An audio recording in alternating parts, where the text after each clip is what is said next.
HTML এর তৃতীয় পর্বে আপনাকে স্বাগতম। এই গত পর্বে আমরা দেখিয়েছিলাম HTML এর বেসিক সিনট্যাক্স এবং HTML দিয়ে ওয়েব পেজ তৈরি করা। এই পর্বে দেখব হচ্ছে HTML এর হেডিং ট্যাগ। তো চলুন শুরু করা যাক। আমি যে বারবার ট্যাগ বলতেছি, আসলে ট্যাগটা কি?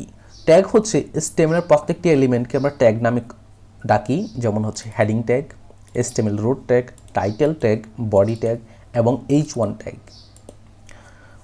ট্যাগের সিনট্যাক্স হলো ট্যাগ শুরু হবে এবং শেষ হবে। শুরু হবে এইরকম, শেষ হবে এইরকম। যেমন H1 H1। তো যখন শুরু হবে তখন এইভাবে শুরু হবে এবং যখন শেষ হবে তখন এইভাবে শেষ হবে। এবং এটার ভিতরে আপনি যা করার কাজ করবেন।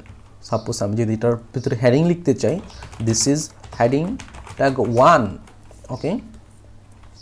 সে হচ্ছে ট্যাগের সিনট্যাক্স। ফিরে আসি আবার হেডিং ট্যাগের ক্ষেত্রে।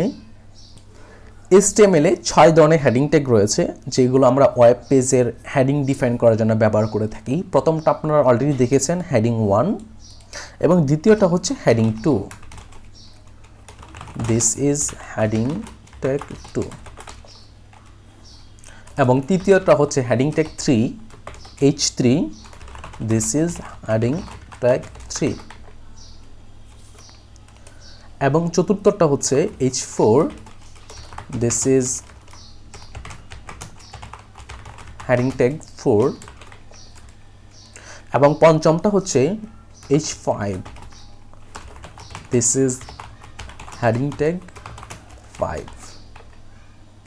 এবং ষষ্ঠটা হচ্ছে H6, অর্থাৎ হেডিং 6।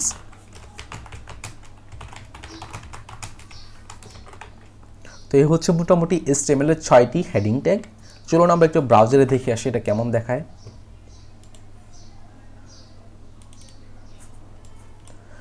এইটা মূলত কিছুটা এইরকম দেখাবে। তো দেখতে পাচ্ছেন প্রথমটা হচ্ছে একটু বড়, দ্বিতীয়টা হচ্ছে আরেকটু ছোট, তৃতীয়টা হচ্ছে আরেকটু ছোট, এইভাবে ক্রমাগত সবার শেষেরটা সবচেয়ে ছোট। এই হেডিং ট্যাগগুলো হচ্ছে আমরা যখন ওয়েব পেজ ক্রিয়েট করি তখন হেডিং ডিফাইন করার জন্য দিয়ে থাকি। তো এই হচ্ছে 6টা হেডিং ট্যাগ HTML-এর। তো প্র্যাকটিস করুন, দেখা হচ্ছে নেক্সট টিউটোরিয়ালে। সবাই ভালো থাকবেন।